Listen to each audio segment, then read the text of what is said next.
বিসমিল্লাহির রহমানির রহিম। প্রিয় শিক্ষার্থীরা, তোমরা কেমন আছো? আশা করি আল্লাহর রহমতে সকলেই ভালো আছো। তোমরা অবগত আছো যে নবম দশম শ্রেণীর একটি হিসাব বিজ্ঞান কোর্স চলমান। আজকে আমরা আলোচনা করব তোমাদের নবম দশম শ্রেণীর পাঠ্য বইয়ের 139 পৃষ্ঠার 3 নম্বর রেয়ামিল। এটি একটি ভুল রেয়ামিল দেওয়া আছে, এটাকে শুদ্ধ করে আমাদের করতে বলছে। তা আমরা শুধু আলোচনা করবো রেয়ামিল নিয়ে। দেখো, রেয়ামিলের ঘর হলো তারিখ, বিবরণ, খতিয়ান পৃষ্ঠা, ডেবিট টাকা, ক্রেডিট টাকা। আমি কি বলছিলাম, 4টি কথা মনে রেখে রেয়ামিল করতে হয়। তার মধ্যে 2টি কথা হলো ডেবিট আর 2টি কথা হলো ক্রেডিট। 2টি কথার মধ্যে হলো সম্পদ আর খরচ হলো ডেবিট, আয় আর দায় হলো ক্রেডিট। এই 4টি কথা মনে রাখলে যত প্রকার রেয়ামিল আছে সব সমাধান করা সম্ভব। সম্পদ, খরচ ডেবিট, আয় দায় ক্রেডিট। দেখো, তাহলে আমরা শুরু করি। কর্মিক 1 নং, প্রারম্ভিক মজুত পণ্য। প্রারম্ভিক মজুত পণ্য হলো খরচ। প্রারম্ভিক মজুত পণ্য আছে 34,000 টাকা ডেবিট। প্রারম্ভিক মজুত পণ্য 34,000 টাকা ডেবিট। 2 নম্বর আছে ক্রয়। ক্রয় হলো ব্যয়। ব্যয় হইলে ডেবিট।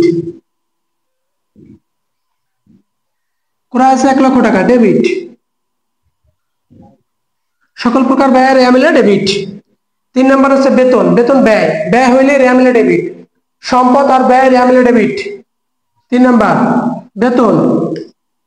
বেতন আছে 12,000 টাকা, বেতন ডেবিট।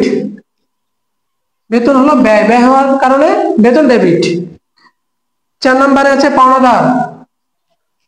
পাওনাদার পাওনাদার পাওনাদার হলো দায়। পাওনাদার আছে 40,000 টাকা, দায়। দায় হইলে ক্রেডিট।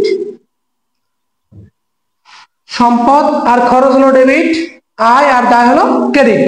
পাওনাদার হলো দায়, তার জন্য পাওনাদার হলো ক্রেডিট। দেনাদার 5 নম্বর আছে দেনাদার। দেনাদার সম্পদ, চলতি সম্পদ। দেনাদার হলো সম্পদ, সম্পদ হলো রেয়ামিলে ডেবিট। দেনাদার। 6 নম্বর আছে ব্যাংক জমা উদ্বৃত্ত। ব্যাংক জমার উদ্বৃত্ত হলো সম্পদ। আমরা কি জানি, সকল প্রকার সম্পদ রেয়ামিলে ডেবিট। ব্যাংক জমার উদ্বৃত্ত আছে 45,000 টাকা, দিয়ে দেওয়া আছে ক্রেডিটে। এটা কিন্তু ভুল আছে। ব্যাংক জমার উদ্বৃত্ত আছে ক্রেডিটে, আমরা লিখবো এটা হলো সম্পদ, ডেবিটে 45,000 টাকা। আন্তঃফেরত। আন্তঃফেরত ডেবিট। আন্তঃফেরত হলো বিক্রয় ফেরত। আন্তঃফেরত। আন্তঃফেরত দিয়ে দেওয়া আছে ডেবিটে, ডেবিটই হইবে। 7 নাম্বার আন্তঃফেরত। আন্তঃফেরত আছে 3,000 টাকা, আন্তঃফেরত ডেবিট। বিক্রয় ডেবিট। বিক্রয় হলো ক্রেডিট আর বিক্রয় ফেরত হয় ডেবিটে। বিক্রয় ফেরত হয় ডেবিটে, বিক্রয় হয় ক্রেডিটে। আন্তঃফেরতের আরেক নাম হলো বিক্রয় ফেরত, তার জন্য এটা ডেবিটে। জাহাজ ভাড়া। জাহাজ ভাড়া আছে খরচ, খরচ হলো ডেবিট। 8 নাম্বার জাহাজ ভাড়া। জাহাজ ভাড়া আছে 5,000 টাকা, জাহাজ ভাড়া হলো ডেবিট, খরচ। আমার বইতে প্রশ্নে দেওয়া আছে ক্রেডিটে, হইবে ডেবিটে 5,000 টাকা। জাহাজ ভাড়া ডেবিট 5,000, খরচ হইলে ডেবিট। প্রদায় বিল। সকল প্রকার প্রদায় রেয়ামিলে ক্রেডিট। প্রদায় হলো দায়, তাই এই জায়গা দিয়ে দেওয়া আছে ডেবিটে 20,000 টাকা। দেখতে পারি প্রদায় বিল 9 নাম্বার।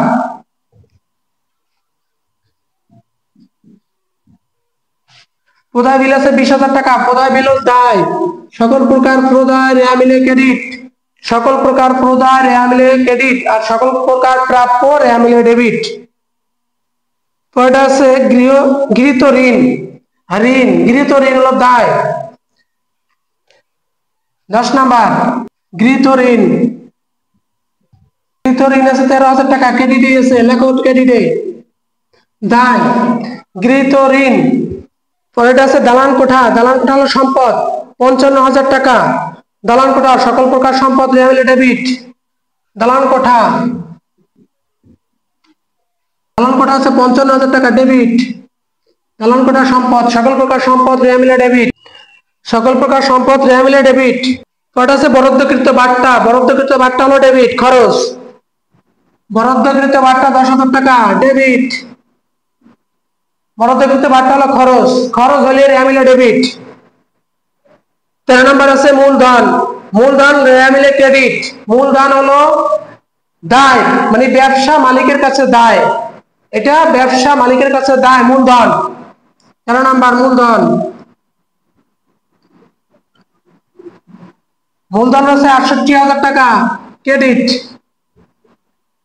মূলধন হলো 68,000 টাকা ক্রেডিট।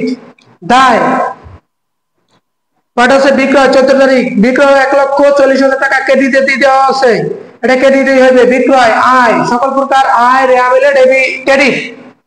বিক্রয় বিক্রয় আছে 1,40,000 টাকা ক্রেডিটে আছে, এটা ক্রেডিটই হইবে। তাই বিক্রয় হলো আয়, সকল প্রকার আয় রেয়া মিলে ক্রেডিট। তাহলে লিখতে পারি আমরা বিক্রয় 14 তারিখ 14 নাম্বার বিক্রয়, বিক্রয় হলো 1,40,000 টাকা ক্রেডিট, সকল প্রকার আয় রেয়া মিলে ক্রেডিট বিক্রয়। পর আছে বই ফেরত, বই ফেরত আছে, বই ফেরত ক্রেডিট, আন্তঃফেরত ডেবিট, বই ফেরত ক্রেডিট। বই ফেরত 6,000 টাকা, বই ফেরত ক্রেডিটে দিয়ে দেওয়া আছে ডেবিটে, বই ফেরত হবে ক্রেডিট। কয়টা মনিহারি, মনিহারি হলো খরচ, মনিহারি মনিহারি খরচ, খরচ হলো ডেবিট। মনিহারি আছে 5,000 টাকা, 5,000 টাকা ডেবিট লেখো, মনিহারি দিয়ে দেওয়া আছে ক্রেডিটে হইবে ডেবিটে। মনিহারি খরচ, সকল প্রকার খরচ নেওয়া মিলে ডেবিট। কয়টা আছে কমিশন, কমিশন আছে ক্রেডিটে হইবে ডেবিট, কমিশন হলো খরচ। আর একটা আছে সন্দেহজনক দেনা সঞ্চিতি, সন্দেহজনক দেনা সঞ্চিতি, সকল প্রকার সঞ্চিতি রেয়া মিলে ক্রেডিট, সকল প্রকার সঞ্চিতি রেয়া মিলে ক্রেডিট। তাই সন্দেহজনক দেনা সঞ্চিতি রেয়া মিলে ক্রেডিট, মনিহারি হইবে ডেবিট, কমিশন হইবে ডেবিট, কমিশন হইবে ডেবিট, আর সন্দেহজনক দেনা সঞ্চিতি হইবে ক্রেডিট। লেখো কমিশন, কমিশন আসলো 9,000 টাকা ক্রেডিটে দিয়ে দেওয়া হইবে, দেওয়া আসলো, কমিশন হইবে ডেবিট, সন্দেহজনক দেনা সঞ্চিতি হইবে 8,000 ক্রেডিট। এই করে সব যোগ করো, আর এই করে সব যোগ করো, এবার সব যোগ করলে হয় 1,94,000, আর এই করে সব যোগ করলে হয় 1,94,000। লিখি আমরা 1,94,000।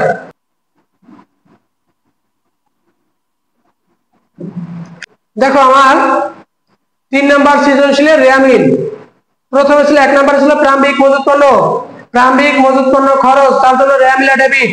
ক্রয়, ক্রয় হলো খরচ 1,00,000 টাকা, খরচ রেয়া মিলে ডেবিট। বেতন, বেতন হলো খরচ, খরচ হলে রেয়া মিলে ডেবিট। আমার কিন্তু এটা একটা ভুল রেয়া মিল দিয়ে দেওয়া ছিল, আমরা এটা শুদ্ধ রেয়া মিল করলাম। তার হচ্ছে পাওনাদার, পাওনাদার হলো দায়, সকল প্রকার দায় রেয়া মিলে ক্রেডিট 40,000 টাকা ছিল ডেবিটে হইবে ক্রেডিট, লেখলাম আমরা ক্রেডিট। কয়টা আছে দেনাদার 16,000 টাকা, দেনাদার সম্পদ, সকল প্রকার সম্পদ রেয়া মিলে ডেবিট, সম্পদ আর খরচ রেয়া মিলে ডেবিট, আয় আর দায় হলো রেয়া মিলে ক্রেডিট। 16,000 টাকা ডেবিটে, ডেবিটে লিখলাম। ব্যাংক জমার উদ্বৃত্ত সম্পদ, সম্পদ হইলেই ডেবিট, এটা হলো চলতি সম্পদ, দেনাদার চলতি সম্পদ 45,000 টাকা, 45,000 টাকা হইবে ডেবিট। আন্তঃফেরত, আন্তঃফেরত হলো বিক্রয় ফেরত, বিক্রয় হয় ক্রেডিটে আর বিক্রয় ফেরত হয় ডেবিটে। আন্তঃফেরত, আন্তঃফেরত 3,000 টাকা, 3,000 টাকা ডেবিট। কয়টা আছে জাহাজ ভাড়া, জাহাজ ভাড়া হলো খরচ, খরচ হলে রেয়া মিলে ডেবিট 5,000 টাকা, 5,000 টাকা ডেবিট। প্রদায় বিল, সকল প্রকার প্রদায় রেয়া মিলে ক্রেডিট, প্রদায় মানে দায়, প্রদায় বিল 20,000 টাকা, 20,000 টাকা হইবে ক্রেডিটে। কয়টা আছে গৃহীত ঋণ, গৃহীত ঋণ এটা হলো দায়, দীর্ঘমেয়াদী দায়, এটা হলো দীর্ঘমেয়াদী দায়, চলতি দায় দীর্ঘমেয়াদী দায়। প্রদায় বিল হলো চলতি দায়, আর গৃহীত ঋণ হলো দীর্ঘমেয়াদী দায় 13,000 টাকা, এটা ক্রেডিট। দালান করা সম্পদ, সম্পদ হলে রেয়া মিলে ডেবিট 55,000 টাকা ডেবিট। বরাদ্দকৃত বাট্টা, আমি বাট্টা বরাদ্দ করছি মানে আমি বাট্টা দেবো, এটা হলো খরচ, বরাদ্দকৃত বাট্টা খরচ 10,000 টাকা ডেবিট। মূলধন, মূলধন সবসময়ের জন্য রেয়া মিলে ক্রেডিট হয়, মূলধন হলো আছে 67,000 টাকা ক্রেডিট। বিক্রয়, বিক্রয় হলো আয়, আয় আর দায় হলো ক্রেডিট হয়। বিক্রয়, বিক্রয় হচ্ছে আয় 1,40,000 টাকা ক্রেডিট আয়। বই ফেরত, বই ফেরত হলো ক্রয় ফেরত, ক্রয় ডেবিট, ক্রয় ফেরত ক্রেডিট। বই ফেরত হলো ক্রেডিট 6,000 টাকা ক্রেডিটে গেছে। মনিহারি, মনিহারি হলো খরচ, খরচ হলে রেয়া মিলে ডেবিট 5,000 টাকা, 5,000 টাকা লিখলাম ডেবিটে। কমিশন, কমিশন হলো খরচ, কমিশন কিন্তু প্রাপ্তি বা প্রদান দেওয়া নাই, প্রদান হলে ডেবিট হয়, প্রাপ্তি হলে ক্রেডিট হয়, কিন্তু শুধু কমিশন থাকলে তখন ডেবিট হইবে। কমিশন, কমিশন হলো 9,000 টাকা ডেবিট, খরচ এটা। আর সন্দেহজনক দেনা সঞ্চিতি 8,000 টাকা ক্রেডিটে। আমরা জানি কি সকল প্রকার সঞ্চিতি রেয়া মিলে ক্রেডিট, সকল প্রকার সঞ্চিতি রেয়া মিলে ক্রেডিট। এইগুলা সব যোগ করলাম, পাইলাম 1,94,000। আর এগুলা সব যোগ করলাম, পাইলাম 1,94,000। এই হলো আমার 3 নম্বর সৃজনশীলের রেয়ামিল। আশা করি তোমরা রেয়ামিলটি বুঝতে পেরেছো।